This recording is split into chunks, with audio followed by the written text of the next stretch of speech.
Hello, friends, and welcome to episode 929 of the Juicebox Podcast.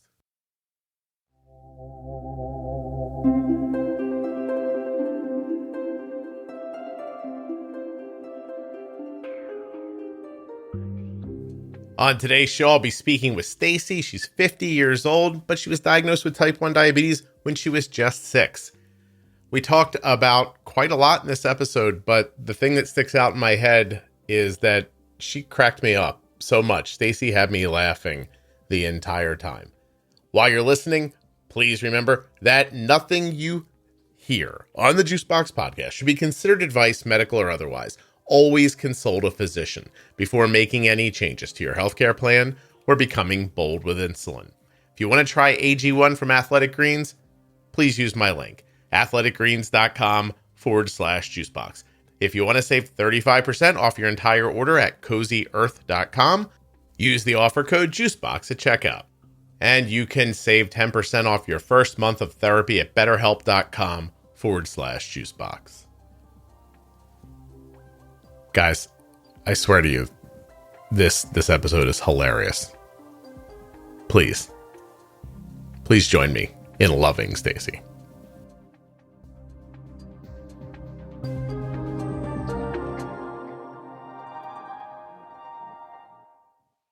This episode of the Juicebox Podcast is sponsored by Touched by Type 1. Check them out at touchedbytype1.org or find them on Facebook and Instagram. The podcast is also sponsored today by Dexcom. Dexcom, makers of the Dexcom G7 and G6 continuous glucose monitoring system. Arden's been wearing the Dexcom G7 for over a month now, and she loves it. So much smaller and easy to use. Wait till you see. Dexcom.com/juicebox. The podcast is also sponsored by Omnipod. They, of course, make the Omnipod DASH and the Omnipod 5. If you want algorithm, you want the Omnipod 5. Let that thing make some decisions for you with the help of a Dexcom G6. Or if you just want to go old school and take care of it all by yourself, the Omnipod DASH. Check them out. Get started. Omnipod.com/juicebox. It rained here for the past 3.5 days. Oh, no way. After not raining most of the summer, like my things around my home dying, and there's nothing you can do about it because you can't get enough, water to it. And then the hurricane came up the East Coast, and it rained and rained and rained and just wouldn't stop. So I'm sure my grass is going to grow until Christmas now. Probably. Yeah, our rain, Melbourne. One day it's beautiful, the next minute it's raining. So we're used to it. Yeah, I know I'm going to be cutting the lawn until New Year's is how it feels. Because now the way the weather has shifted since I've been alive on the calendar, you know what I mean? Like it just, it's crazy. Like I've had my wife, right before Thanksgiving say to me, "Hey, I think you should cut the lawn." I'm like, okay. Anyway, are you wearing headphones? I am. Do you want me to take them off? I don't know. Are they wireless? No, they're not wireless. I'm old school. No, I can take them off. No, they seem fine. I just wanted to check to see if you were wearing them. Is it a microphone that you can adjust the distance to your mouth or no? Am I too close? I don't know. Part of me thinks you're too far away, and part of me really? and part of me thinks it's just the internet from Australia to New Jersey. So calm down. Well, I mean, do yours have wires? Look, what, my internet or my headphones? Well, no, here's what I'm trying to say. First of all, we're recording, so you know, Stacey. But there's a chance this stays in the podcast. I'm saying if you're an island, then how does the signal leave the island to get to the right? Like I saw Lost. I don't know how this all works, but you can't. I mean, are there wires that run under the ocean? Look, there must be. There must. See, you laughing at me. You don't know either. And or is it satellite? Right? I see. Do I sound okay now? Because I've got the microphone right up to my mouth. I don't know. It's about the All same. right, let me take it out and you tell me the difference. Okay. As in, let me take the headset off. Hang on a sec. Okay.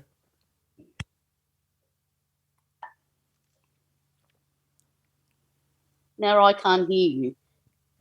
Are you sure you can't hear me? Oh, now I can. Yeah. Can you? Is that better? So it's clearer. Okay. Cool. Right. So as long as are you in a room with no carpeting or? Yeah, I'm in I've got floorboards. Yeah, I can hear it. Isn't that crazy? I know when people don't have carpeting. Oh, come on. Who are you? I'm a person who's recorded about 1,000 of these and I can tell now. No, this will be fine. So but you're on a laptop, I imagine. Yep. Do you want me to join from my phone? Well, that's interesting. I don't hate this as long as you're sort of seated and faced in the same direction at about the same distance from the laptop the whole time. It's fine with me. And you just have to remember not to like turn your head away and start talking into the corner of the room because your voice will go away like that. Oh, okay. No. I've got the laptop leaning on my chest. I've got my back up on 3 pillows. I'm comfortable. All right, let's do this then. I'm also surprised by how many people record this laying in bed. I don't know why, but I'm sitting up in a chair and trying to take this seriously. Hold on a second. Okay, we've gotten off to a good start. Yeah, I'm going to laugh the whole time. I'm turning some lights on so I don't fall asleep. And I was listening the other day. A person was like explaining something really intricate. So it was going on for a little while. Yeah. But if I'm being honest, I kind of knew the explanation already. So I swung around to another computer to look something up that I thought we'd be talking about next. And when I swung my head back, for the life of me, I could not remember what she was saying. And then I'm like, oh God. Like, she's going to stop in a second and I need to talk. I don't remember what she was saying. And I don't know what I said. I can't remember anymore, but I must have just pulled it like straight out of my ass because I was like, whatever I said, she kept going. And I was like, oh, thank God. Then I caught back up again. But that's what happened when I tried to divert my attention for 3 seconds. It was embarrassing. I couldn't tell her though, because I thought it would just be too terrible to be like, hey, I'm not listening to you. You're boring me. And she wasn't. I swear to you, she was off on an explanation about something that I already understood about her. And I thought, well, this will be a great time for me to pull up this other thing that I know she's going to talk about in a second. And then my brain just blanked out. Anyway, introduce yourself, would you? Oh, sure. So I'm Stacey. I'm 50 years old. I can't believe I had to think about that. I'm from Melbourne, Australia, and I was diagnosed with type 1 diabetes at the age of 6 in a Greek family with strict parents who had migrated from Greece to Melbourne, or to Adelaide at the time. From Greece. Wow. Okay, so tell me again, how old are you when you're diagnosed? I was 6 years old. 6, and you're 50 now. You're Greek, but you live in Melbourne, Australia. You've been there most of your life, I guess. Yeah, I was born in Melbourne, and then we moved to Adelaide when I was 2 years old. And then we moved back to Melbourne when I was 10, and I've been living here ever since. You have to help me a little bit because my geography is only like pop culture. Adelaide is where?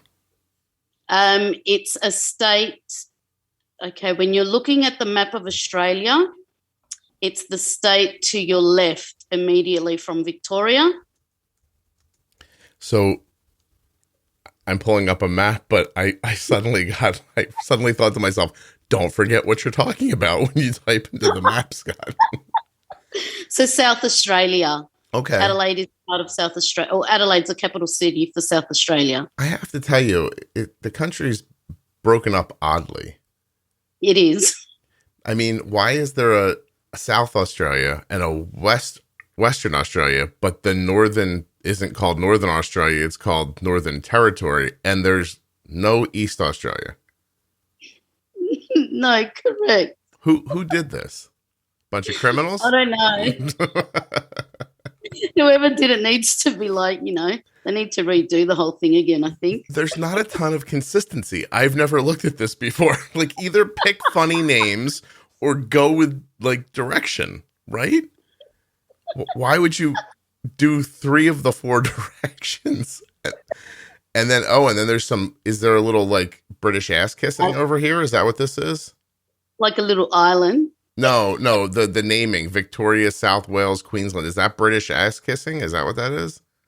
More than likely, probably. Yeah, look at you. You're like, I don't care. And then Tasmania, which is a place I thought was from a Bugs Bunny cartoon. I did not realize that was a real place. So, yeah, it's a real place. It's a little island off of Australia. Where devils live, right? Apparently so, yes. Have you never been? No, I have been. I never saw a little devil. But I did not enjoy Tasmania. We'll just leave it at that. Did a boy do something to you in Tasmania? What happened? No, I'm all about the sun and the beach. I don't like cold weather. It's cold there? Yep. Really? Yes, it is. That's interesting. Yeah. By the way, if anyone wants to Google a Tasmanian devil, it's fantastic. It's a carnivorous marsupial, which and in every photo of it, it has its mouth wide open like it's going to kill something, but it doesn't look very big. Yeah, correct. I don't know. How did this turn into the thing in the Bugs Bunny cartoon? It was Bugs Bunny, right? The Tasmanian devil? Yeah, I think it was. Oh, look, you're testing my memory now. You're making me go back. Yeah, I believe it was in Bugs Bunny. Right? Was it Bugs Bunny? Yeah, it was. Yes, it was. It definitely was. All right. Yeah. See? My memory's fine. Okay. Well, that has nothing to do with you. No. I always enjoy doing episodes with people from Australia and New Zealand because I find that because of the time difference, I'm speaking to them late at night and they're always like giddy or drunk. So it's perfect. Perfect. I'm not giddy or drunk. I'm just wrecked and tired. I just can't wait to go to bed. It's like midnight here. Well, I think I'm insulted. What do you mean? You're not excited to do this? No, I've been waiting to do this since I think it was my 50th when I reached out to you. So I'm pretty excited and I put 3 alarms on so I wouldn't fall asleep. Oh, thank you. I really do appreciate the effort. I'm being sincere. Thank you very much. So you wanted to come on to speak about something specific or did you just want to chat? Nothing specific apart from diabetes, I guess. But yeah, I don't even remember why I reached out to you, to be honest, to come on your show. I think when I first discovered you, which was only about a year ago, late last year, you just had me in hysterics and I just learned so much from you, considering, I've had this disease. I had this disease for 43 years at the time. Yeah. And I was just fascinated that I've learned so much.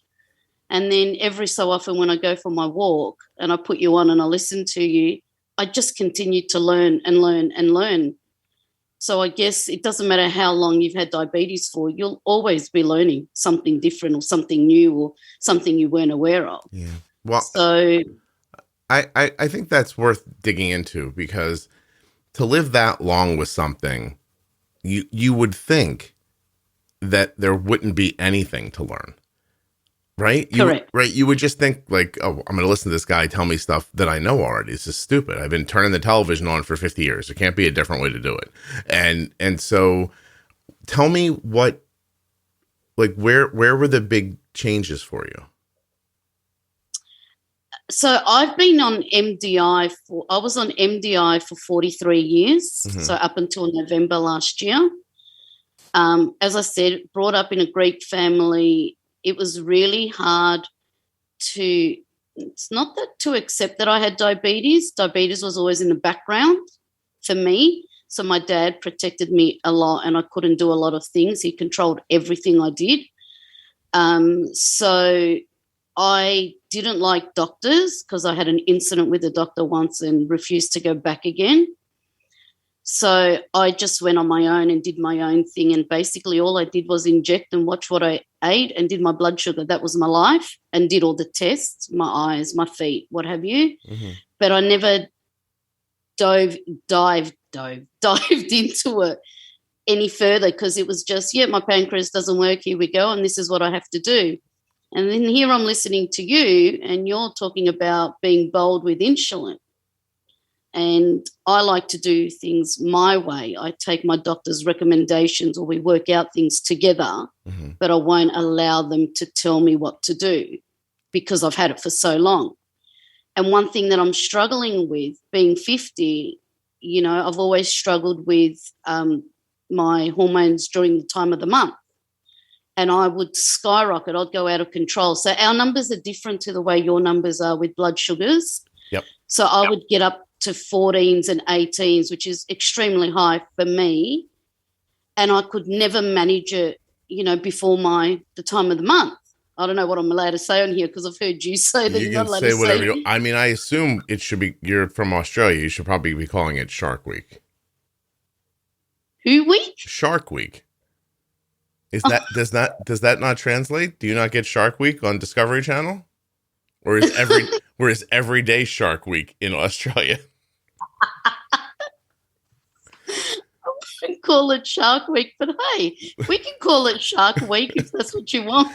No, I don't want anything. I mean, Code Red, the event. There's an entire euphemism. There is, but dictionary. Look, I'm a straight shooter. I'm not gonna, I'm not gonna go around the bush. I'm just gonna say it. It's my period. There you go. Every month I get my period. Was that a pun when you said around the bush, or no? No, it wasn't actually. I just realized what I said. Fine. Oh God, this is going to be a great podcast. So a 14 blood sugar is about 250. So people can kind of get a feeling. Okay. So this is your whole life, hormones and knock you out. And okay, so I want to go back for a second though. You had a bad experience with the doctor. How old were you when that happened? And can you tell me a little bit about why it was a bad experience? Sure. I would have been maybe 16 at the time. Or maybe I would have been about 16, because here in Australia, they stopped seeing children at the Royal Children's Hospital at the age of 16.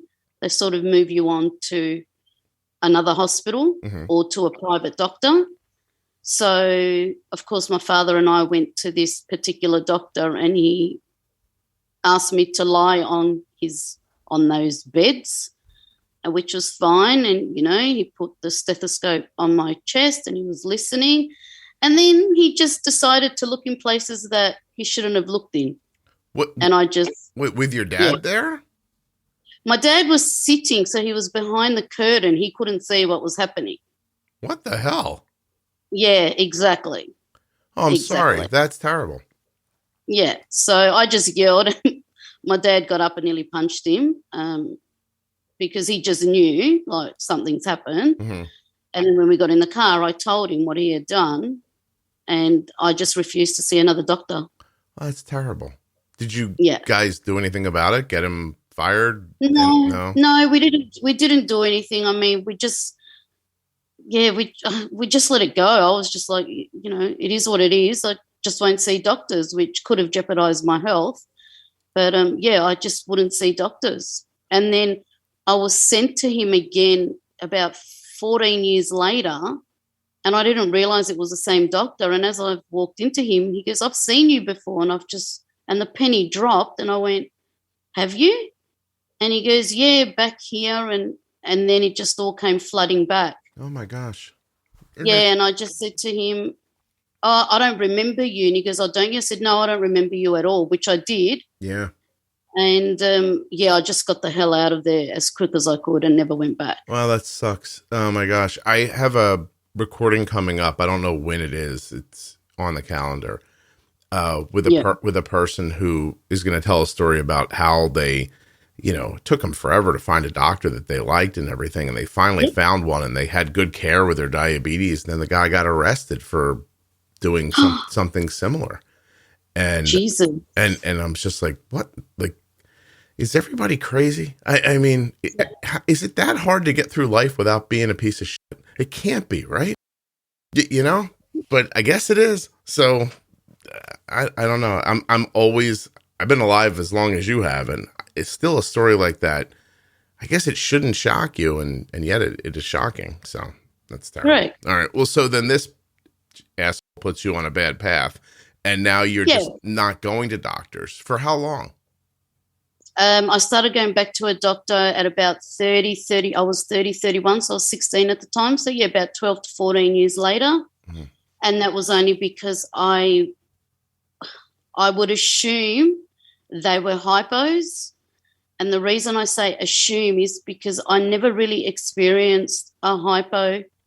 Because when I was diagnosed, we didn't even have glucometers. Right. I had to wee in a potty and measure my blood sugar with strips. And they were coloured strips. So when the glucometers came out, of course, my parents couldn't afford it, so we didn't buy one.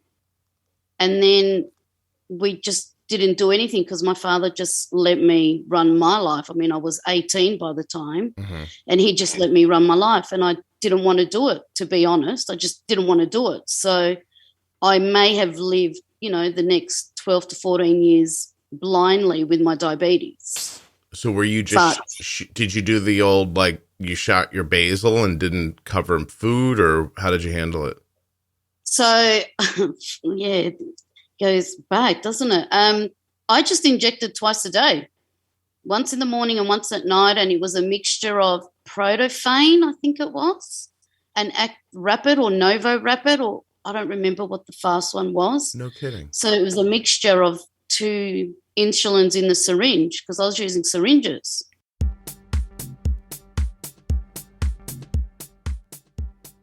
You can make better decisions in the moment with the most accurate CGM on the market, the Dexcom G7. Dexcom.com/juicebox. My daughter just moved to the G7 from the G6, and she already loves the new smaller size and ease of use. You can learn more and get started today at Dexcom.com/juicebox. Due to recent Medicare changes, millions more people are now covered for the Dexcom CGM. The G7 is the smallest, most accurate CGM system covered by Medicare, and it is easy to use and to get started with. No other CGM system is more affordable than the Dexcom G7 for Medicare patients. The G7 is a simple to use system. It delivers real-time glucose numbers to your smartphone or your smartwatch with no finger sticks required. Effortlessly see your glucose levels and where they're headed so you can make smarter decisions about food and activity in the moment. This amazing tool is going to help you to take better control of your diabetes. Dexcom.com/juicebox. Whether you're looking for a brand new system, changing from another company, or looking to upgrade that G6, Dexcom.com/juicebox. The new G7 comes with a refreshed app that is just a delight to use. My daughter is 19 years old. She's been using a Dexcom for well over a decade. It is at the core of how we make decisions about insulin, food, activity, and all of the variables that impact diabetes.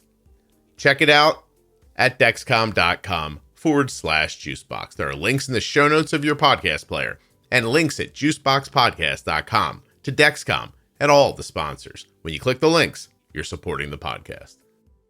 I asked ChatGPT to write me an ad for the Omnipod 5. And it tells me, it even puts in where I'm supposed to put music. This is interesting. Here's what I'm supposed to say. This episode is brought to you by Omnipod, makers of the Omnipod 5 insulin pump. If you're living with diabetes, managing your insulin levels is a crucial part of your daily routine. That's why Omnipod has designed the Omnipod 5, a device that's transforming the way people with diabetes live their lives. Boy, this isn't bad. I'm sorry, back to the deep voice. The Omnipod 5 is a tubeless wearable insulin pump that adapts to your lifestyle. It's discreet, waterproof, and designed for ultimate comfort. The state-of-the-art pump automatically adjusts insulin delivery based on your glucose levels and trends, taking the guesswork out of diabetes management. Well, this is good. It should say when used with a Dexcom G6. Oh my gosh, safety is always a priority.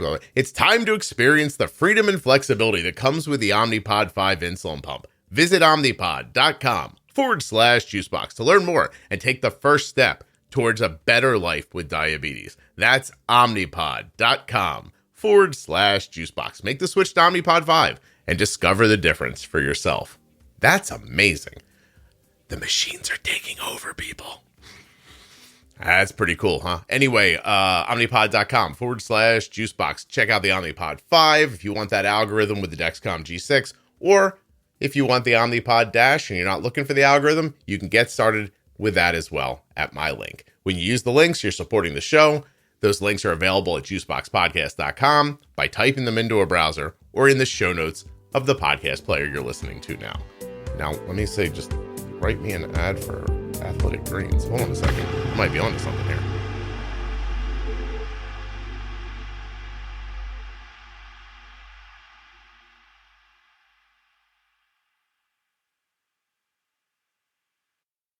Yeah. You know what threw me off? And you'll please take this as a compliment as it is that I'm looking at a photo of you and I don't think of you as being 50 while I'm looking at you in the photo. And so my brain didn't wrap around that you would have been using insulin like that. Yeah. But yeah, so you were just shooting. It's the Greek, isn't it?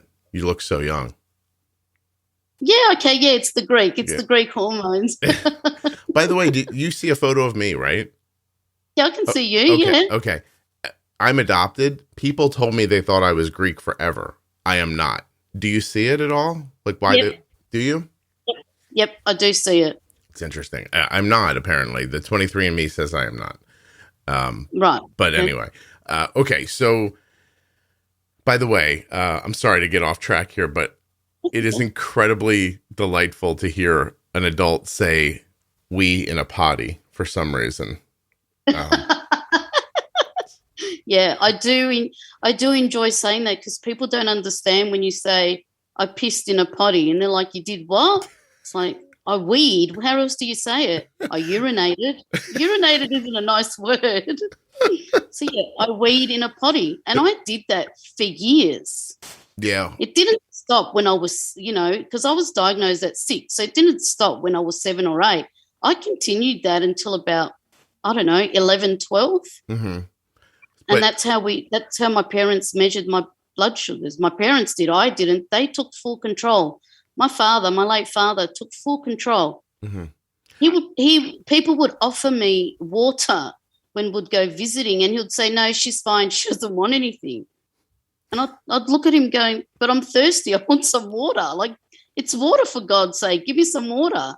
So he really protected me. He was overprotective, but I think it's the best thing he could have done for me because I've had it for 44 years and I'm 50 now, and I don't want to jinx myself or do anything, but I don't have any complications, Scott. Yeah.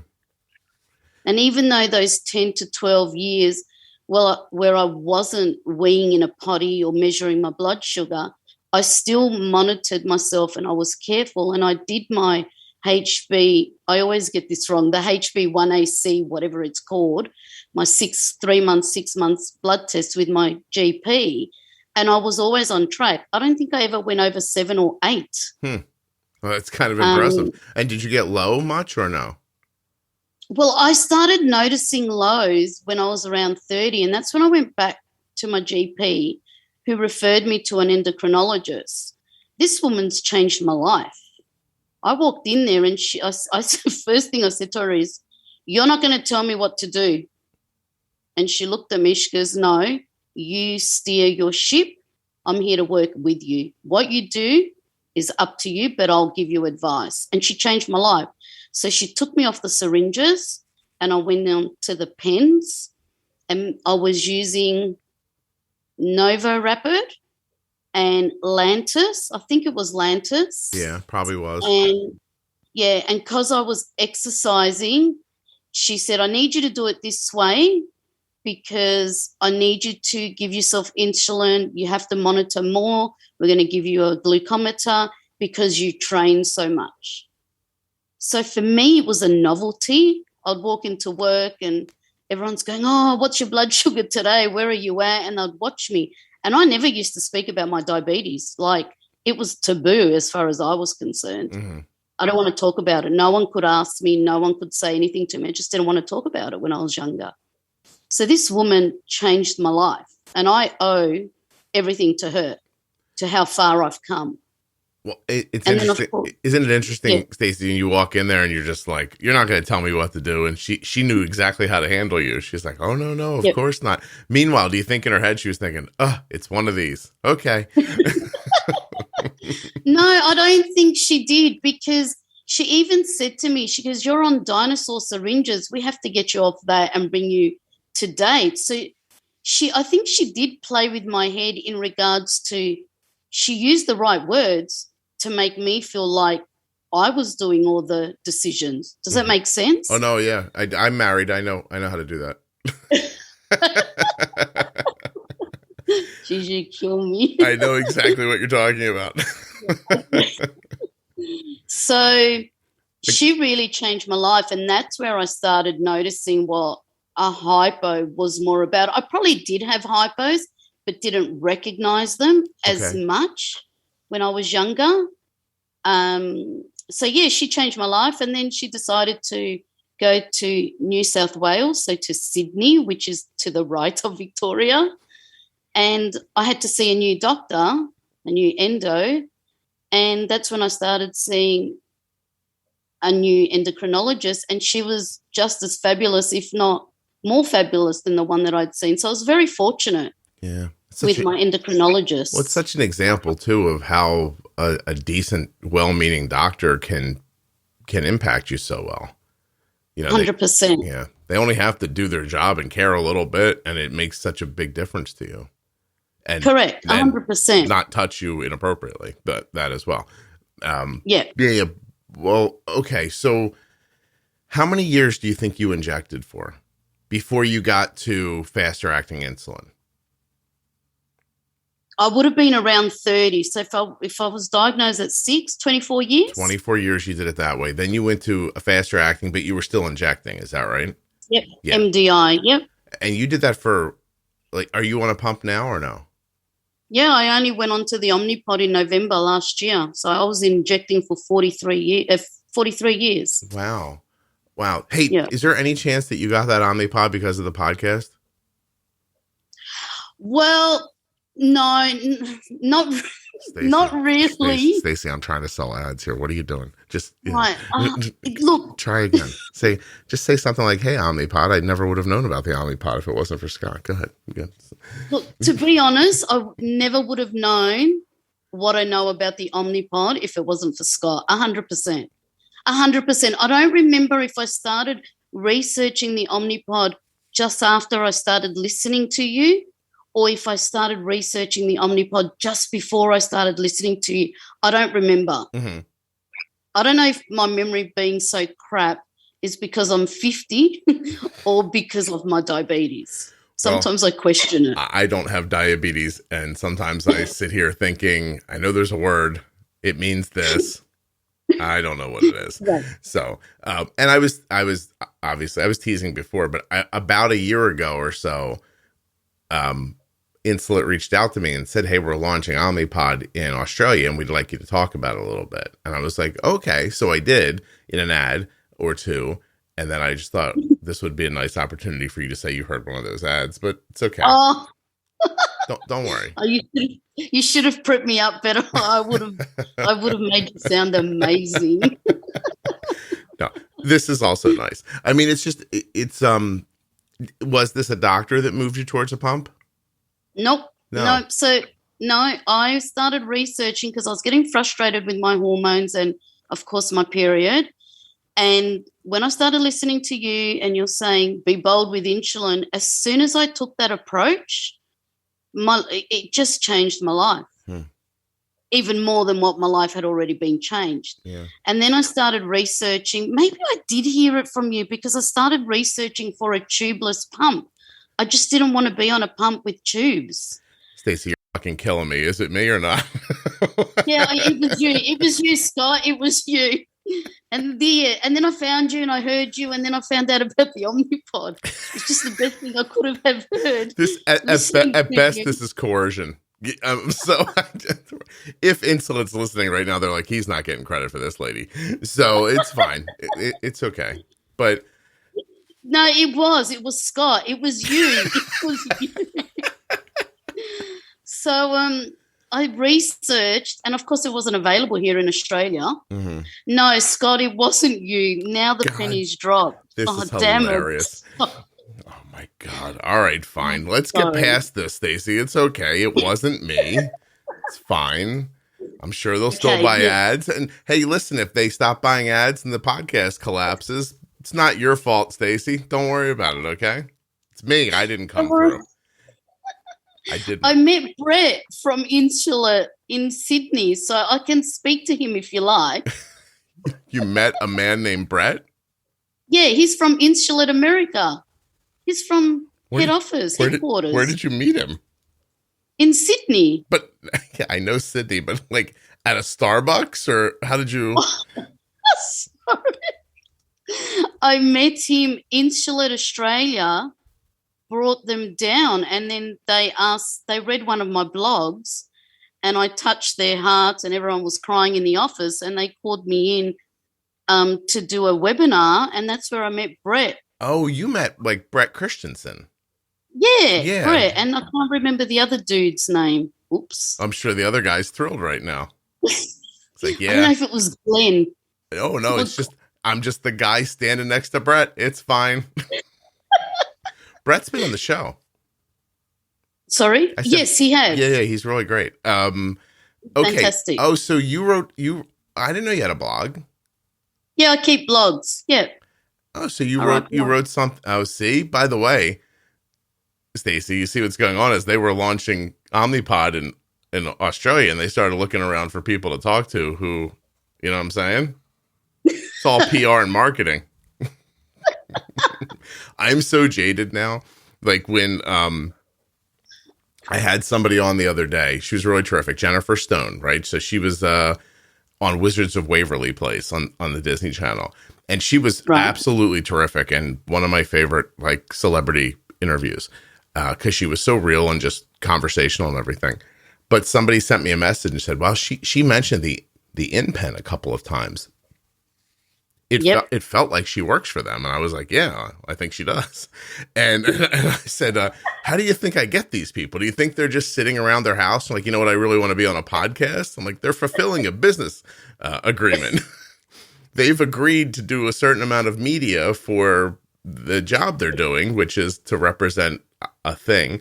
And I'm just lucky enough that the podcast reaches enough people that the PR people think to ask me if they'll be on. And then I thought, like, do people not understand that? Like, when you see The Rock on The Tonight Show, you know he's selling a movie, right? Like, he wasn't like, oh, I haven't talked to Jimmy Fallon in a while. I think I'll go over. Yeah, exactly right. Yeah. Exactly right. Yeah. So, okay. So you wrote something. What did you write about? So I wrote about my experience starting the Omnipod. If anyone doesn't know what the Omnipod is, it's a tubeless pump and it's fantastic. So I started writing about my experience the first couple of days with the Omnipod. Mm-hmm. And when I started the Omnipod, I cried for a month. I cried every day because I didn't have to do another injection. Wow. And I cannot tell you the emotions that ran through me.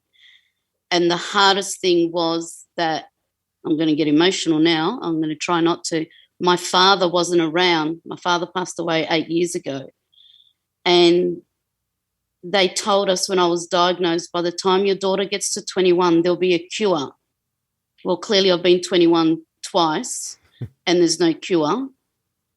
And to be on a pump and not have to inject into your tummy, because that's the only place I would inject, it's not liberating. I just don't feel like a diabetic anymore, and that's my hashtag, and I stand by that. Living with this pump and of course the sensors, I actually don't feel like a diabetic, and my father wasn't here to see it or witness it or experience it with me, and it just broke my heart, and I cried and cried for a month. And I started writing my blogs, and they were very emotional because I was just expressing my emotion at the time. Yeah. And that's when Joe Sader from Insular Australia reached out to me, and she was crying on the phone with me because she said your blog touched my heart. She goes, talk to me some more. And then I just couldn't stop crying. And then they asked me to speak to government and prime minister and ministers, and just so we can have the pod subsidised, because to be honest, it's $400 a month here, and like it's eating into my home loan. I'm a single woman living on her own with a mortgage, and it's hard to keep it up, but it's not something I want to give up because it's just changed my life. And so there's an effort to get it covered by government insurance. Is that right? Correct. Yeah. Do you think it's going to happen? Yes. Good. Oh, that's great. Well, yeah. I mean, the perspective that you show to people listening is really fascinating, that just leaving injections was such a big deal for you. I mean, it meant everything to you. It's almost unexpected when I heard you say it. And and at the same time, I thought, oh God, is she being paid by Omnipod? I should have asked. No, I know you're not. I know you're not. It was funny after everything we talked about, where you spoke about it so passionately. I was like, maybe I should just ask her. And that's the thing, Scott. I am so passionate about things that work for me and that I love, that I'm going to share it. No, if I didn't like the Omnipod, I wouldn't be sharing it. I can go to the beach and sit on the beach, on the sand, like a beached whale, and just tan all day and not have to worry about my pen and my insulin in my pen and whether it's overheating or not. Mm-hmm. But not in Tasmania because it's cold there. Correct. So, not in Tasmania. I'm paying attention. Also, I fully believe that you would be honest about Omnipod if you didn't like it after you were unwilling to even joke about hearing about it through the podcast. So you're like, no, I don't believe it was you. Okay. I'm so sorry. I'm so sorry. You must be a ton of fun to date. Yeah, I am. I think I'm pretty good fun. Yeah, I just say it as it is. People are scared of me. Not that they should be. My bark's bigger than my bite. I understand. Do you guys have that saying in America? I know the saying, yeah. Okay, cool. Yeah. Yeah, so Omnipod did change my life, and that happened November the 29th, 2021. And I haven't looked back. And since that day, I've probably had 3 injections because the other day I had an issue with the Omnipod. It had a kinked cannula, and I couldn't get my blood sugar down. So I just gave myself a quick shot just to bring it down, a quick insulin shot, if anyone's wondering, just to bring it back down. So since then, I've probably just had 3 insulin shots. Yeah. It's a great tip. If you're wearing a pump and you're bolusing and things aren't working and you want to check to see if it's your site, quick, easy way is to inject some insulin. If that suddenly works the way you expect it to, you might expect that there's an insulin delivery problem. So, right. There you go. Yeah. See that? That's can say something useful while we're talking. Yeah, of course we can. What I've noticed with Omnipod, I know exactly now when I'm ovulating, when my period's due. I know it so well that I just change my programs. And so I don't have these up and downs all the time, the highs and lows. I keep it consistent because I know my body.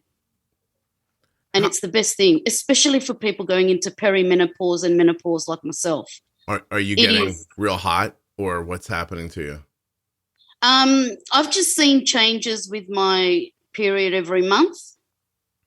I don't get the hot flushes. I don't get anything like that. I've just seen changes, and I'm 50. Like, it's going to start somewhere, isn't it? Yeah, you would think. So you would. So I want to tackle it before it gets me, before it really starts happening. And that's what the Omnipod has done for me. It's allowed me, like, if I wake up and have my breakfast, if I spike straight after my breakfast, I'm ovulating.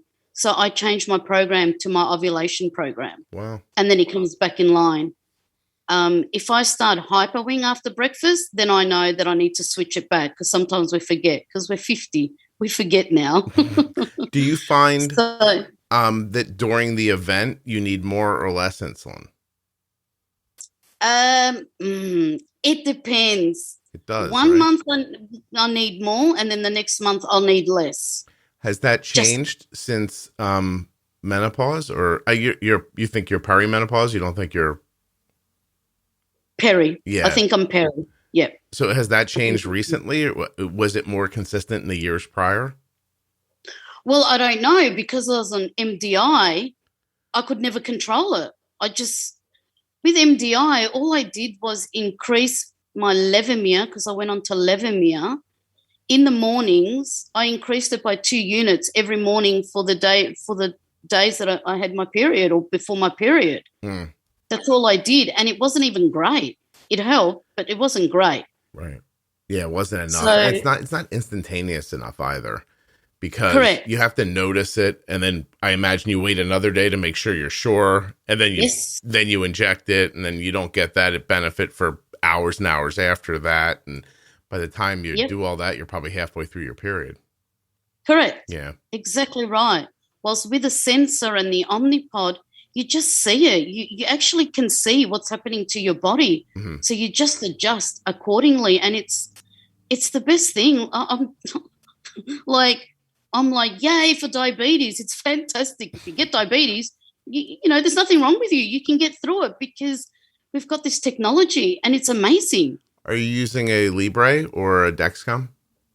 Dexcom. Okay. And is that in Australia right now? Is that Dexcom 6? 6. You have the 6. Is that covered by the health authority? It's just got covered on July the 1st. So yes, we were paying $350 for the sensor, and then another $400 for the transmitter every 3 months. Well, Stacey, were you out of pocket almost $10,000 a year for insulin pumps? Yes. and CGMs? Wow. Yep. Why does it take so long for them to cover it when they're covering other insulin pumps, aren't they? They are, because the Omnipod isn't part of the. I might say all this wrong because I'm not a doctor or into medical terms, but Stacey, it's not on it's just a podcast. You can be wrong if you want to. Go ahead. It's not on the prosthesis list. It's not considered. I don't know. I don't understand it, and therefore it's not a normal pump like your other pumps. So they haven't put it on health insurance or subsidized it.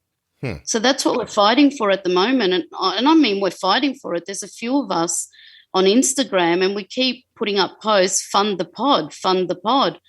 It's, you know, it's life-changing, and it'll save us from complications and living a longer and healthier life. And it'll save us from going to hospital, and, you know, you can monitor everything. So I don't understand why they won't subsidize it. Well, I'm gonna guess it's got something to do with money and other things. Maybe there's I don't want to guess, but is the other pump maybe, I don't know. I don't know. I'd be guessing, but sometimes it's just political pressure. Correct. You know, and I understand lobbying. that. Yeah. Yeah, I understand that, but $400 a month is a lot. Before the sensors were subsidized, like, we were paying nearly $800 a month, plus your insulin, plus your jelly beans or your juice box or whatever you need to treat your hypos, plus or your doctor's appointment. We were looking at $1,500 a month. Yeah. How much are the jelly beans in Australia? Jelly beans, a packet, a kilo, 1 kilo is about $12 from the pharmacy or the chemist. I don't know what you guys call it over there, pharmacy or chemist. I like chemist better, but we call it a pharmacy. Chemist makes it feel, in my opinion, the word chemist makes it feel like they're making meth, which I think is fun. I'm gonna start calling the pharmacist the chemist. Oh my gosh. Well, I applaud you going so hard after this. It's and you do it just through Instagram? Just to Instagram. I can't do my blogs on Instagram because Instagram only allows you to have certain amount of characters, and my blogs go for pages. I'm on a site on Facebook, and it's the Omnipod Australian users, and I'm sure you can join if you want, Scott. You don't have to be Australian to use it. And I write them on there, and people just used to wait for my blog so they could read it and see what's happened and how have I challenged it and what's happened. Because I'll say it, the pod was crap. It started beeping at me while I'm in the water at the beach, and the whole beach heard it, and I still don't know why. And I had to race home and change it and come back to the beach to continue my tanning. And then, I rang Insulet and we went through it, and I cooked it in the sun because I was sunbaking. Well, Stacey, you don't realize that was an alarm to warn you of a shark attack. It saved your life. It absolutely saved your life. And, it did. Yeah, it did. Jeez, they can't listen. Omnipod can't put that in the literature because it's spotty coverage. It doesn't work all the time. But so would you have a pod failure? Did you not know how to stick a pin in the back to shut it up? It just was beeping, and I didn't know. And it said, "Call customer service. Insulin has stopped," or something like that. Okay. So I clicked on it. I think it said change pod, and I said yes, and it stopped. But I was getting no insulin, so we got in the car, and I had to come home and change the pod, and then we went back to the beach. First time it happened, I was quite scared because I didn't know what the hell was going on. Okay. The second time it happened, I'm like, come on, man, you're killing me. All I want to do is sunbake. You're killing me. And then the third time it happened, I'm like, it's me. It's user error. It cannot be the pod. So that's when I rang up Insulin and said, what am I doing wrong? And then they said, well, what have you been doing? I said, sunbaking. Was the pod exposed to the sun? Absolutely it was. My whole body's exposed to the sun. Yes. They're like, yeah, you've cooked it. Well, it only goes up to, 38 degrees, I think. How hot is it in Australia? Well, it depends. We get 30s and 38s and 40-degree heat, but I was sitting in the sun with the sun beaming on it, not 30 minutes, for hours. I overheated the thing. I cooked it. Arden's late on the beach in it. Actually, she's going to the beach on Saturday, she told me. Okay. Yeah, and what I said? She told me that she's like, oh, we're going to the beach on Saturday. I was like, that's great. You'll be taking insulin in an extra pod, right? And she goes, yes, I will. And I was like, okay, great. Then go to the beach. Yeah, see, I didn't do that. Maybe you needed to tell me that because I had to come home 3 times and change the damn thing. I'm like, come on, Stacey, I'd like to share with you a famous quote from an American president. Fool me once, shame on you. Fool me, don't get fooled again. And so that's George Bush, by the way, completely misrepresenting that saying. It's one of my favorite things anyone's ever said. But so it's fool me once, shame on you. Fool me twice, shame on me. But have you ever heard him say it? No. Oh, it's spectacular. No, and if I have heard him say it, I probably don't remember. Oh my God, pretty bad. It's my favorite thing that anyone's ever gotten wrong. I don't even care, by the way, about his politics or who he is. It's just I couldn't possibly care less. It's my favorite thing. I will find the audio and put it at the end of the episode. It's so great. He just gets caught in the middle. He just goes, fool me, don't get fooled again. It sounds like he turns into Elvis in the middle of it. It's fantastic. Anyway, oh my God. Okay, so your point is you'll write about Omnipod and you'll say when you love it and you'll say when you have a problem with it. You're really open and honest about it.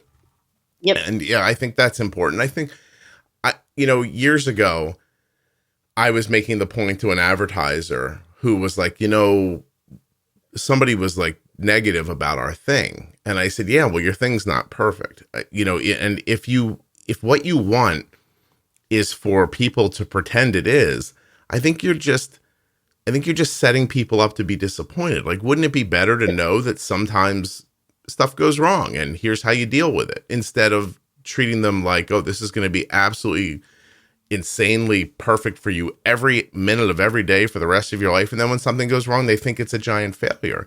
They're still just little machines, like I feel the same way when people are like, I tested and my blood sugar is 120 and my Dexcom said I was 98. I'm like, yeah, there's a delay. Yeah. Stacey used to wee in a potty to figure out her blood sugar. And by the way, it wasn't right or actionable. So, 120, 98, it's good information. It's good information.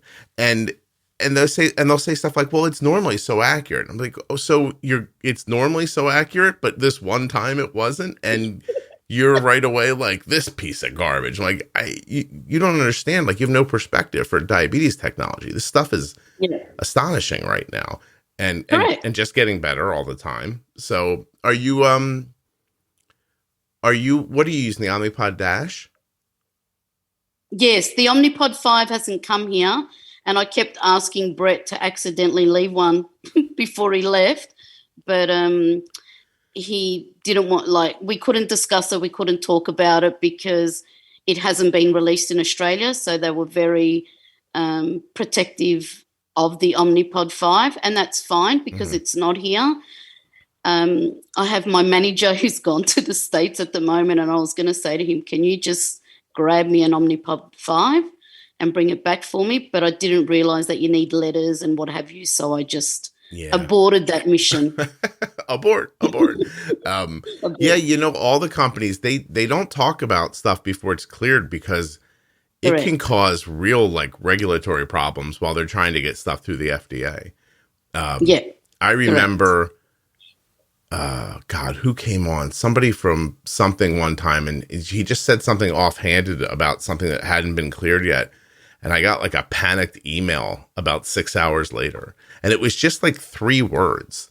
And he's like, I need you to take those 3 words out, or we're gonna get killed by the FDA. And I was like, whatever, it's fine with me. You're like, I'm not trying to get you in. And he didn't say anything wrong. You know what I mean? He just kind of wondered out loud about something. And he's like, we can't say that right now. And I was like, oh, okay, no problem. So, but yeah, they're paranoid. They really are. So if the TGA is listening, you need to get your act together. And if the government's listening, you need to get your act together. Yeah, you think the government would listen to this? Hey, if someone from the Australian government is listening, I'd like an email. I'd like to know that I have that kind of power.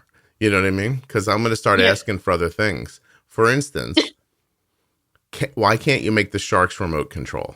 What if you put a little headset on them, in the cartoons, and you could keep them away from where you guys are surfing? How many people are killed by sharks in Australia every year, by the way? I don't know those statistics. Those statistics don't bother me because it hasn't killed me, so I don't really care. Why are you swimming with the sharks in the first place? I don't understand, and I don't agree. They shouldn't be. How many shark attacks have been reported in Australia in 2022? There have been 11. Shark attack bites in Australia in 2022. But by the way, here's an interesting statement: 0 provoked and 1 fatal.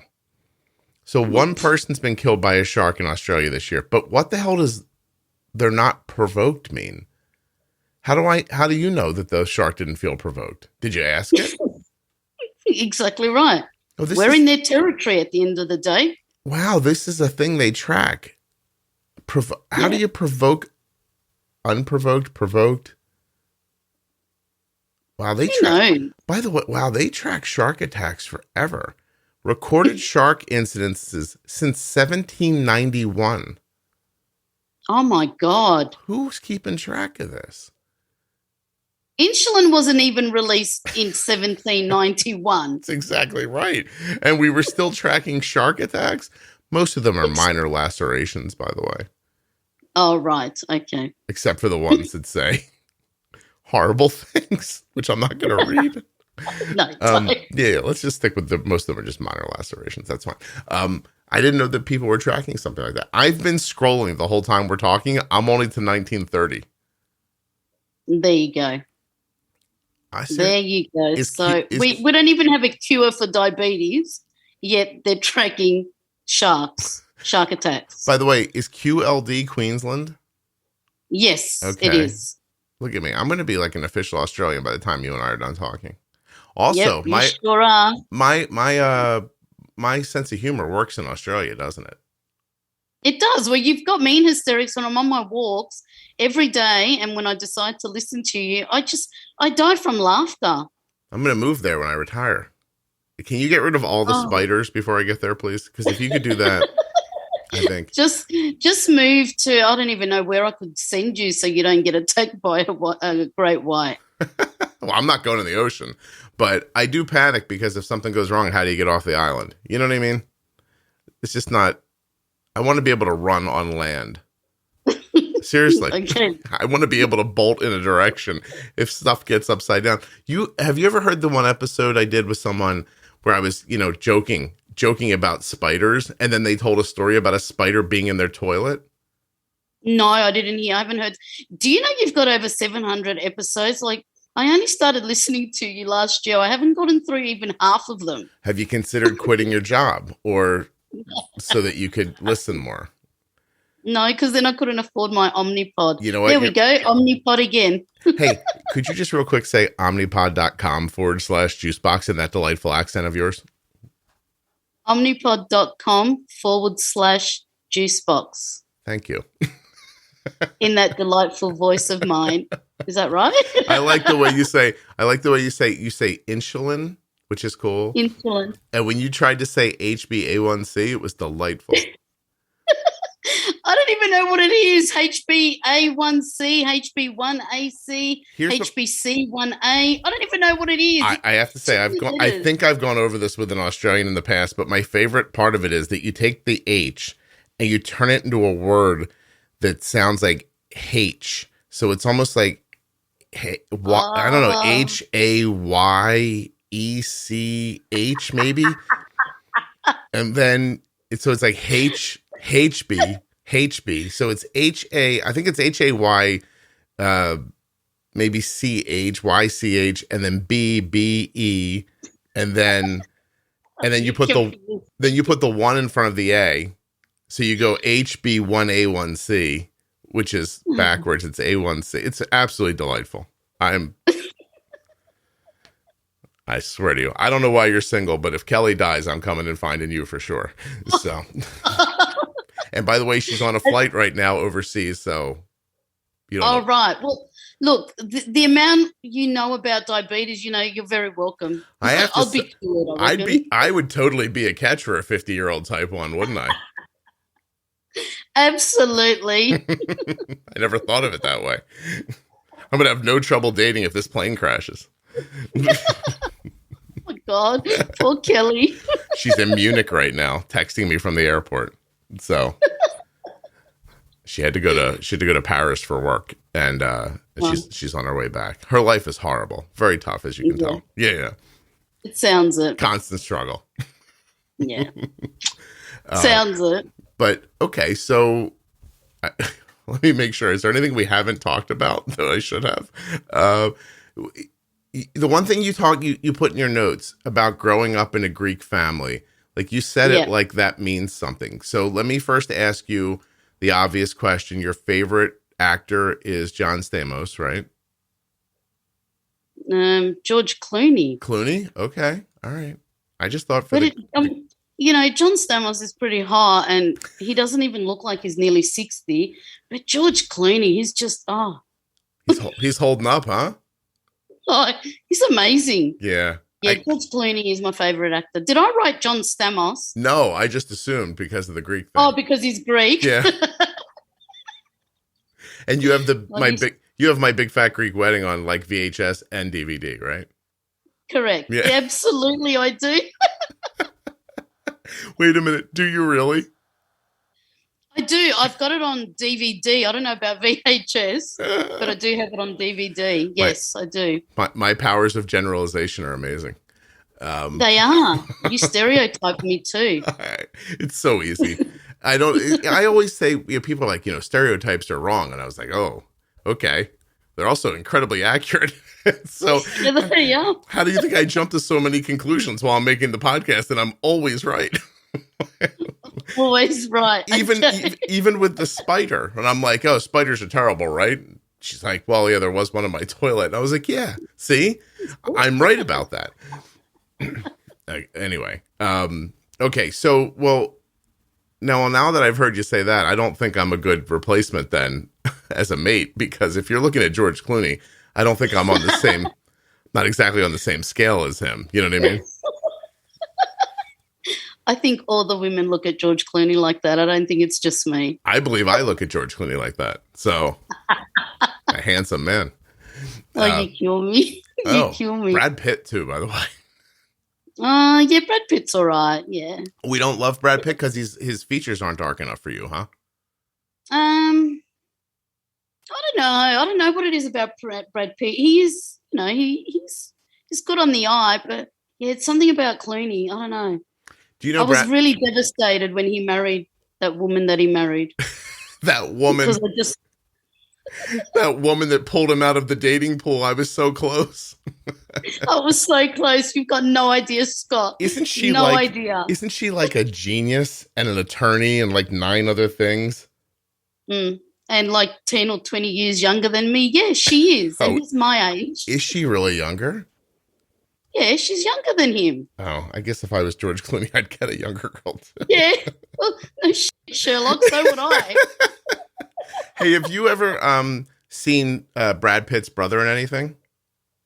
No, has he got a brother? Yeah, Stu. You don't know Stu Pitt? No. No? No. Stu Pitt? Nope. No?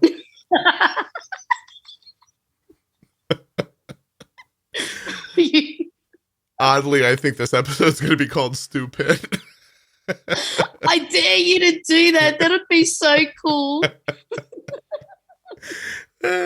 Meanwhile, the people from Omnipod are like, call it Omnipod's available in Australia. Yeah. Call it that. Or call it Fund the Pod. Stupid. Fund the Pod. And how are we not going to call it Stupid, though? No, but we can hashtag the Prime Ministers. Well, you can do that anyway. You don't think they'd be like, why am I listening to something called Stupid? Also, after all this, they're probably not even inclined to help you. They're just like, this woman. No, exactly right. No, I mean, seriously, it's great to bring awareness to it because, I mean, it's obvious, right? Like, people need choices and they need options and they need to feel like, I mean, you didn't even know you were hopeless, I think. If I'm understanding your story correctly, like you didn't I don't imagine you knew when you got an insulin pump that you would feel the relief that you felt. No, absolutely not. I don't even know. I didn't even think about how I would feel. All I thought about was I can control my hormones in regards to my periods, my ovulation, perimenopause, menopause. That's all I thought about. Yeah. And then when my diabetes educator said, put it on your arm and this is it, I went back to work and I was in a daze. I was walking around the office and people are saying to me, are you okay? And I'd look at them, I said, yeah, I am, but I've got this thing on my arm and I'm just trying to come to terms with it. I don't really know what's going on. Yeah, so it's weird enough to put something on. I hear people say it all the time, like especially about their children. Like a lot of people with newly diagnosed kids, like, I don't want to stick something on my kid. And I'm like, listen, the pros are going to far outweigh the cons. Just go for it, you know? So after you get past that feeling, like you described like actual elation about not having to, and I assume there was that, and then the sadness of you not, like, I assume you wanted your father to be able to experience that too, so he wouldn't have to feel as badly for you or worry about you as much. Yeah. Because I told my mum, and my mum's turning 91, so she was 90 at the time, and I don't think she really comprehended what I've done or what this means. Sure. And all she said to me in her Greek accent was, good luck. And I just looked at her and I'm like, I don't think she understands what this actually means for me. And even though I tried to explain to her I don't have to do an injection again in Greek, I said it to her, I still don't think she totally grasps what it actually means. whilst with my dad, because my dad did everything. He injected me. He used to chase me around the house and I used to be crying my eyes out so he wouldn't give me an insulin shot. I just would scream and yell. And, he was 41 when I was diagnosed. And he aged within 6 months of me being diagnosed. And he experienced it all. He did it all. So the fact that he wasn't here, it broke me. It actually broke me because it would have been something I wanted to share with him and say to him, Dad, look, it's not a cure, but it's like a cure. I feel cured. And he would get it, whilst Mum didn't understand it. Right. Do you think if she was younger, she would have understood? Or even then? Yeah. My mom's 80, and there are times where she responds to things, and I don't even think she means that. Like, I don't even know that she has an opinion sometimes. Sometimes I think she's just working off the last thing that she remembers.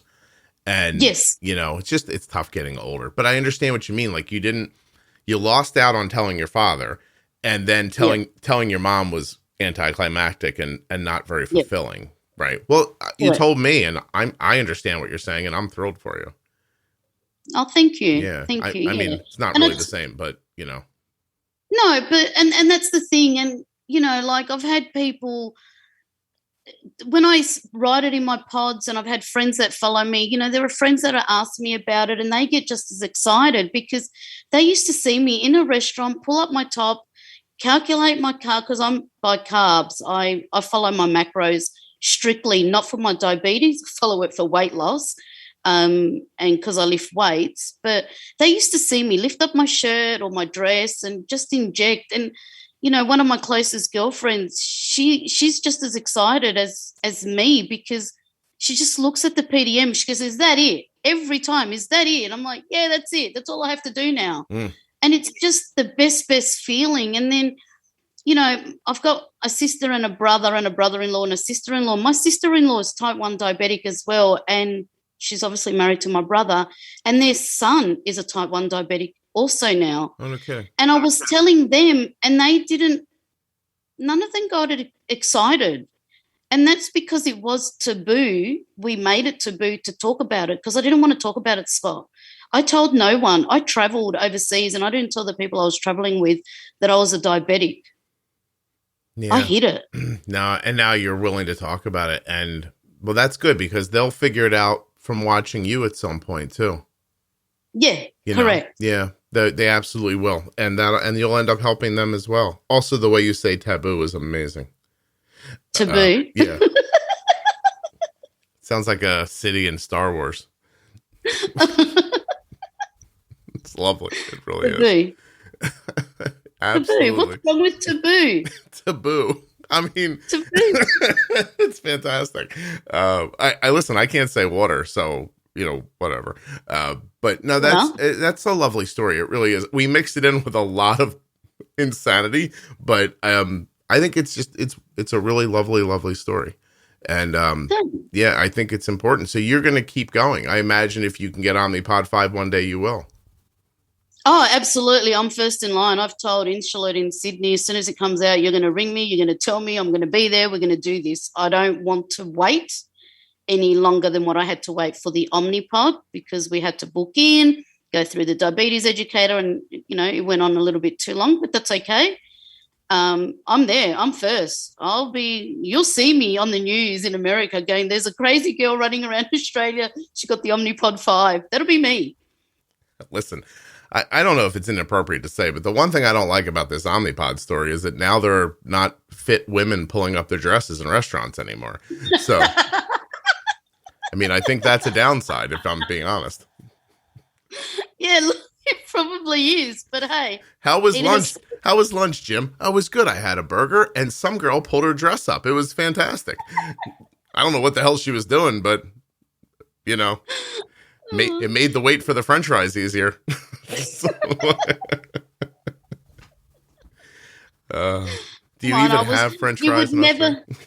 What was that? Do you even have French fries in Australia? Of course you do, right? Yeah, we do have French fries in Australia, but I was so discreet, Scott. People didn't even know that I did it half the times.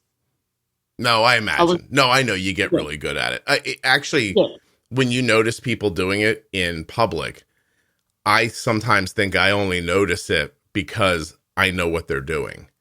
And right. And they're so like, I don't know, just like ninja-like about it that I don't think anyone else sees it, but somebody else who knows about it, you know?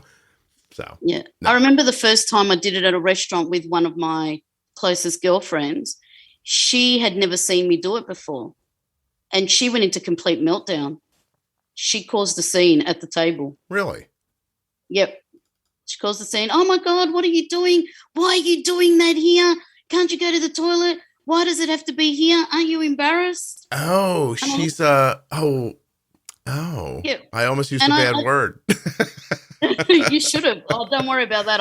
I don't know how I have managed to speak to you without dropping a few bombs there, but yeah. And I looked at her and I said, you go to the toilet. Why do I have to go to the toilet? You go to the toilet. Yeah, turn you your don't head. Want to see me. That's I never understand that reaction. Like if someone like it's the tiniest bit of common sense to look at a person and go, wow, that's a lot for a person to have to do. I'll be flexible here. You know, even if it bothers me. Hey, real quick, the bad word that you were thinking of for her, say it and I'll bleep it out. And then we'll see if it's the word I was thinking. Go ahead. Oh, I was thinking, now I can't say my word. Yes, you can. Yes. All right. Tell me what it starts with and I'll say it. You just bleep me out. I was thinking, oh my God. I was thinking, actually. No, that's one word I don't use, Scott, unless I'm in the car by myself and you drive like a maniac, you're going to cop that word. But in front of people, I do not say that word. I try not to anyway. No, I don't think, I obviously wouldn't either. I could barely get it out. But I'm just thinking, like, does the British connotation of that word, is it the same as in Australia? Like the vibe of what that word means? Yes. Okay. Yes. So then it would fit in that spot, right? But it wouldn't have the American feeling of it. No, because what's the American feeling of it? Do you guys use it differently to us?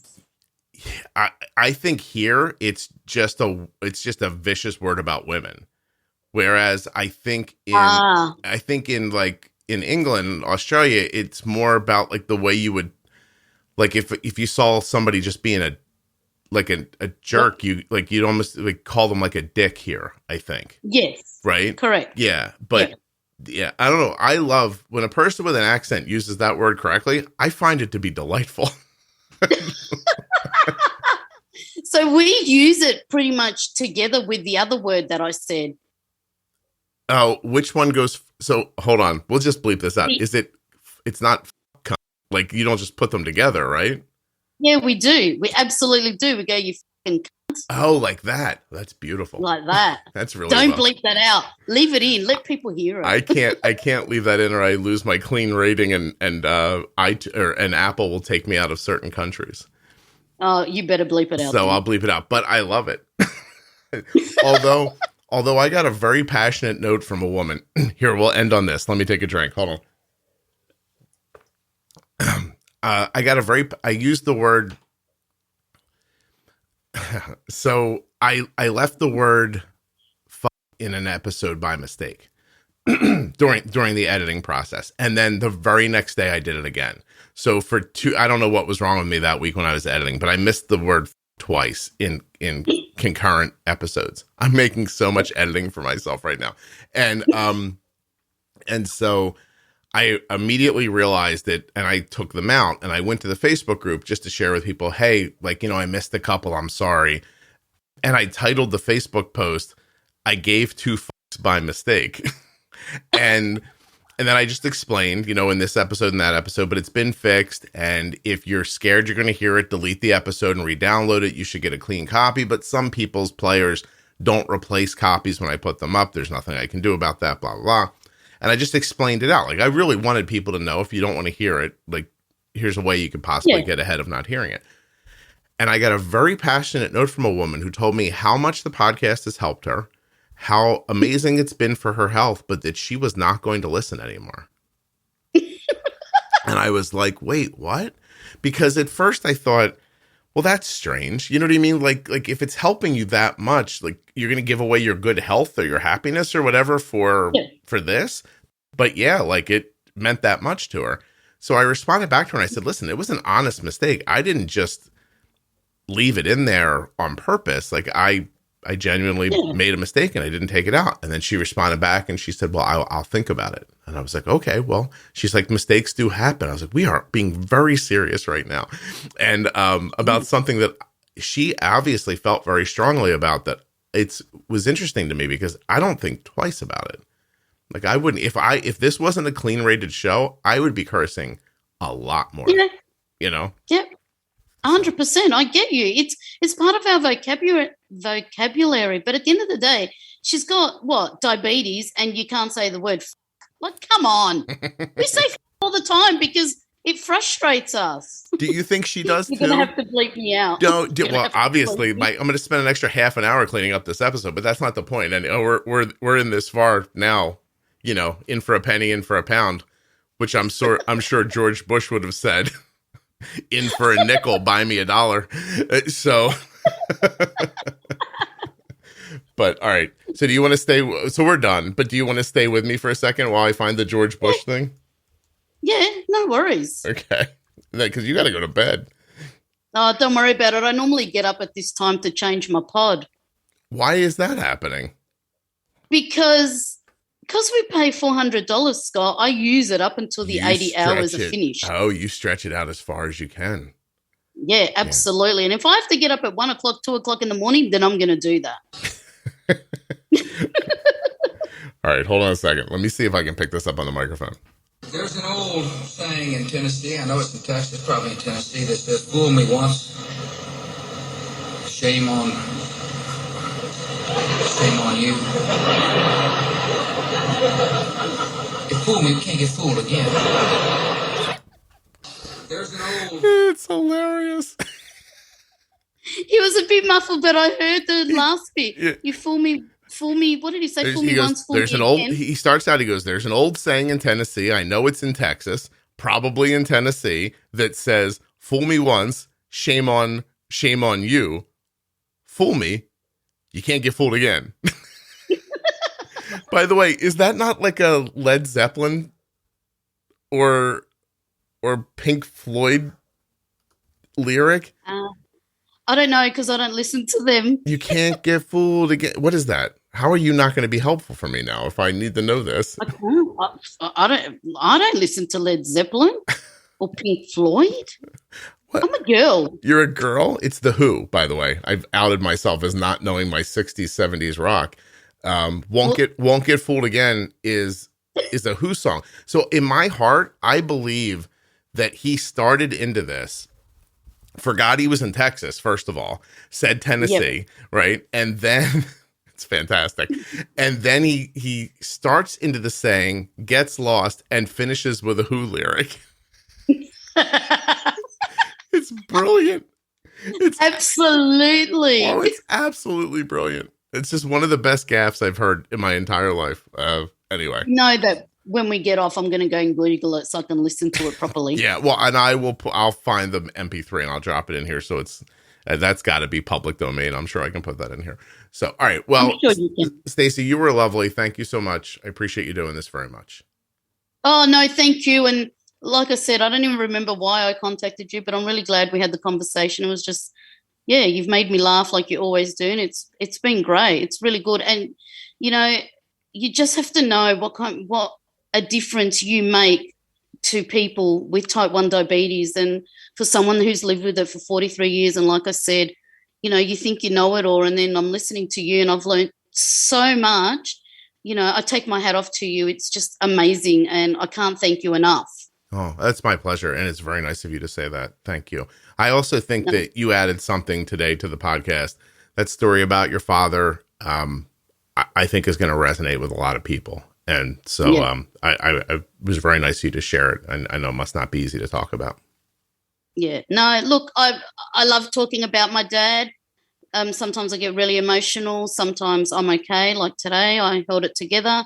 But I was his little girl. I was the youngest. I am the youngest. So I was definitely daddy's little girl. And, you know, a Greek man whose daughter is diagnosed with a disease that will never be cured, you know, that hit him hard. And he took me everywhere to get me cured because he couldn't understand it. Wow. So, my dad means a lot to me and I miss him like hell every day, but it's these little things that I want to share with him and I can't. And I have to talk to myself in my house going, Dad, can you hear me? Can you hear me? Look, I'm on the Omnipod, and it's just not the same to actually hear him say, well done. I'm so proud of you, and just to give me a cuddle. Right. Hey, Stacey, you've never heard him answer you, have you? I've never what? You've never heard him answer you, have you? I haven't heard him answer me, but I have felt him. I know you're being facetious and you're fucking with me right now. You just got so serious, I had to stop it. No, I haven't heard him answer me, but I have felt him here, and I know that he's here with me. That's wonderful. Good. I'm glad. He sounds like he was a terrific father, and I understand why you miss him so much. Yeah, he was like you. The way you look after Arden, that was my dad. No. Maybe a little bit strict than my dad because he was great. But the way you look after Arden, I just sit and I hear you when you talk about her and you tell her what she needs to do and she ignores you. And, you look at her at the sensor and where she's at and you tell her how much to give herself and all this stuff. It's like, that's what my dad used to do with me, just, of course, with syringes and vial insulin, glass vials of insulin. And, it's you've done a terrific job too. So you need to be proud. And you've helped a billion of us, if not more. Oh, that's nice. Thank you. Type 1 diabetes I don't want to say it's a crappy disease. It is a crappy disease if you let it be a crappy disease. But it's the people that look after you who I think wear the most of it. It's harder for them than it is for the individual. That's what I think. Yeah, I think that there's a perspective both ways that's valuable for people to understand. I think that parents can not sometimes completely appreciate what it's like for kids, and I think the kids don't appreciate what it was like for the parents. And I'm always happy when I talk to adults who were kids with type 1 and they have that realization about what it must have been like for their parents. I think it's a nice closing of a circle. Yeah, absolutely. Do you know, I blamed my dad one day. We were fighting and I turned and I knew what I was saying wasn't the right thing. But I actually said to him, I said, it's because of you I've got diabetes. And that was the worst thing I could have said to him. And his heart broke in front of me. And I was a little teenager. I was a little bitch. And I just walked away. I had no care in the world that I had just hurt my father. And then, like now, as I got older and once I lost him, I've apologized profusely to him going, I was a bitch. I'm sorry. I was a real bitch. What can I say? Oh. I shouldn't have said that to you. But that's what I said to him because I was hurting. I think in every scenario with or without diabetes, at some point, a child is going to say something hurtful to their parent. And the parents you're not ready for it the first time it happens. But if you're thoughtful about it, and it sounds like your dad was, like, I'm sure he realized you didn't mean that, Yeah. So I wouldn't beat yourself up about that. My kids have said stuff to me that I'm like, oh, well, it's a good thing I gave up my whole life to make you. It's great. It really feels all worth it right now. Thanks a lot. And then I look back and I've my mom tried to plan a surprise birthday for me. I don't remember how old I was. And somebody ruined the surprise, and I was uncomfortable with the idea of people gathering to celebrate me. And instead of telling my mom that, I yelled at her and I made her cancel the party. And I have felt bad about that my entire life. But, I didn't mean anything by it. It was a reflection about how I felt about myself, not about what she was doing. Yeah, of course. Of course. And you guys listen to the podcast, even though I try to joke my way through it, I'm still incredibly uncomfortable with it. You just said a lot of lovely things that I'm pretty sure if I was completely healthy, I would accept in a better way than I just did. Because, intellectually, I think I'm more than aware of what the podcast does for people. And I know when you reach numbers, it feels, listen, if you help one person, that's an amazing feat. And I have, I'm not saying you have to help 10 people for it to be amazing, but there is there's something that happens when you reach millions and millions of downloads that you recognize that if this is your story or if someone's talking about how the podcast helped them, that there are other people like that. And so I do my best to absorb them. You know, there's a great review that came a couple days ago from Great Britain.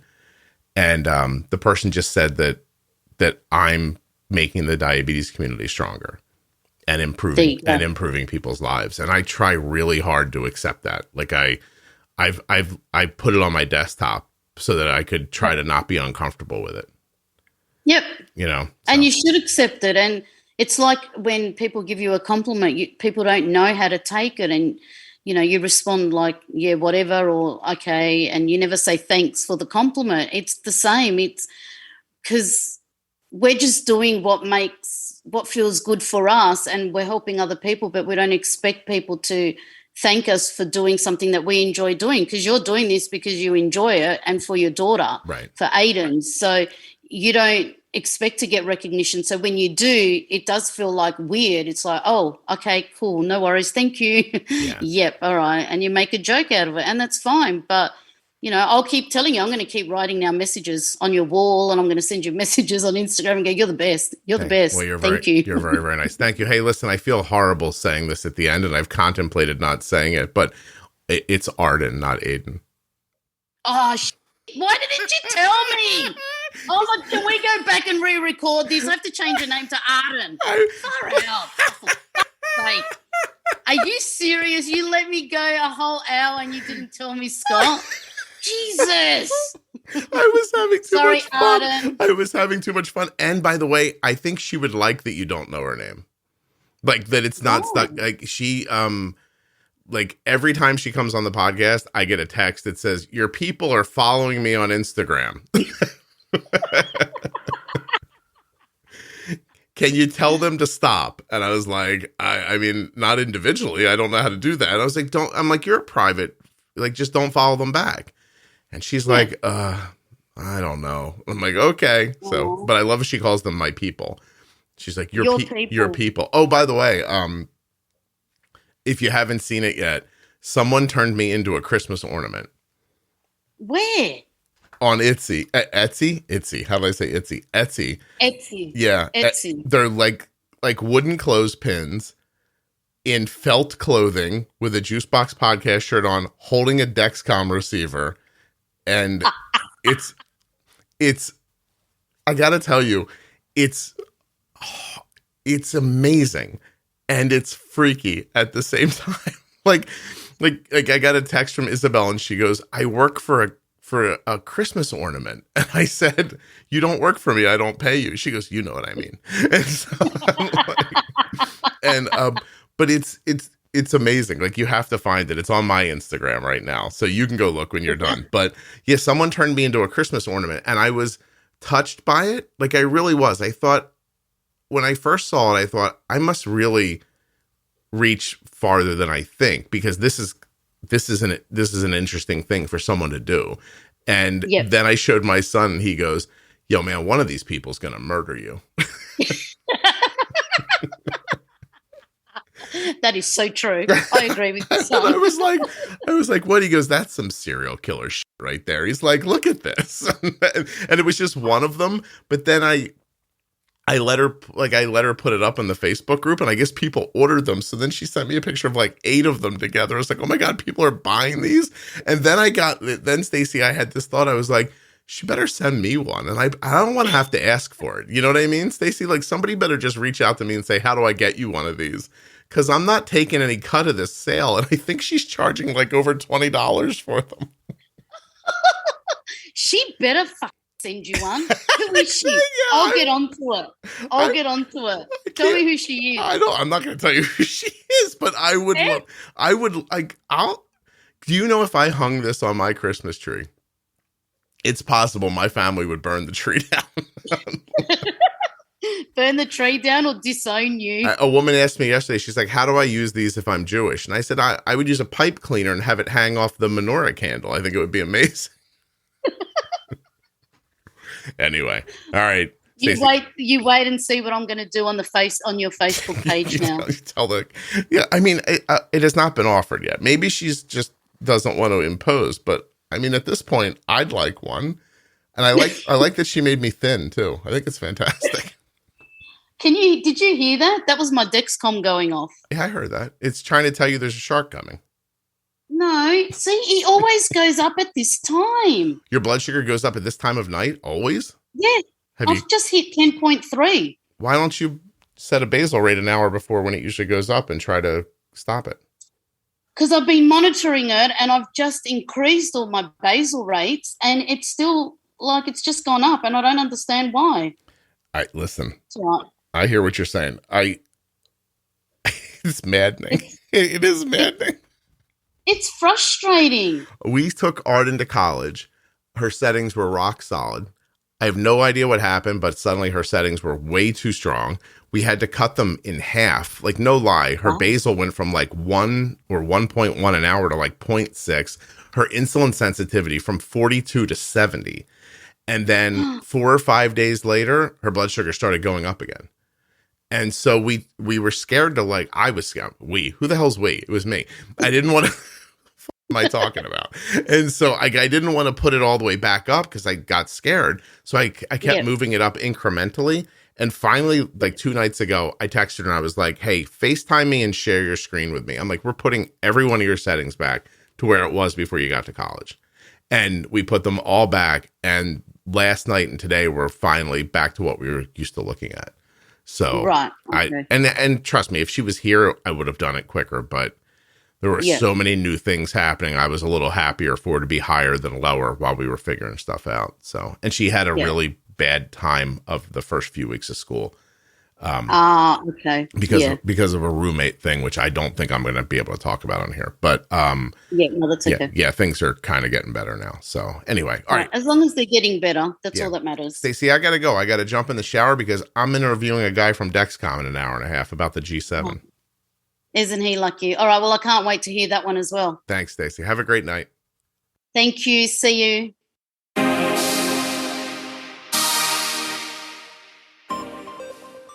What did I tell you about Stacey? Absolutely delightful. And you know what else is delightful? Omnipod. Omnipod.com/juicebox. And Dexcom. Dexcom.com/juicebox. Have you checked out Touched by Type 1? They sponsored today's episode. Give them a shout. touchedbytype1.org. Find them on Facebook and Instagram. Actually, you can find Omnipod and Dexcom there too. But it's better if you click on my link. I mean, by better, I mean for the podcast. And for you, because you can't really order something through Instagram. All right, I think I've been clear. Anyway, I love this episode. I hope you did too. Now hurry up and go Google Brad Pitt's brother, Stewart. I don't really think he's a real person. If you enjoyed this and you think you would enjoy having some community support, find the Juicebox Podcast private Facebook group that now has almost 40,000 members in it. Juicebox Podcast, Type 1 Diabetes. I don't care what kind of diabetes you have. I don't care how you eat. Head over there for support, community, and friendship. Juicebox Podcast, Type 1 Diabetes on Facebook. A completely private and completely free group. If you've enjoyed this podcast, share it with someone else who you think might also enjoy it. Thank you so much for listening. I'll be back very soon with another episode of the Juicebox Podcast.